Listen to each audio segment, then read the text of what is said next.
रात आ रही है, इस रात के आने से पहले पहले इस रात को पहले तो हमने सुस्ती में नहीं गुजारना, इसको सोकर नहीं गुजारना, बल्कि रब की इबादत में गुजारनी है। और अल्लाह पाक की खास रहमतें इस रात नाजिल हो रही होती हैं, तो उनके बरक़ात हासिल करने हैं। और वो बेहतरीन तरीका यही है कि सबसे पहले तो अपने हुकूकुल इबाद लोगों के माफ करवाएं, और जिनका आपके साथ ज्यादा वास्ता पड़ता है ना, उनके ताल्लुकात, उनके हुकूक ज्यादा होते हैं।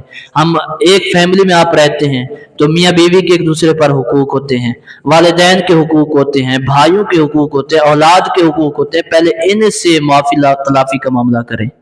होता क्या है, भाई भाई से बात नहीं कर होता, जातियात की वजह से कई साल गुजर जाते हैं, हम भाई के घर में कदम नहीं रखते, वजह वो जाती दुश्मनी। और मेरे बाबू फरमाते हैं, कता रहमी करने वाला जन्नत में नहीं जाएगा, और कता रहमी करने वाला शब बरात में बख्शा नहीं जाएगा।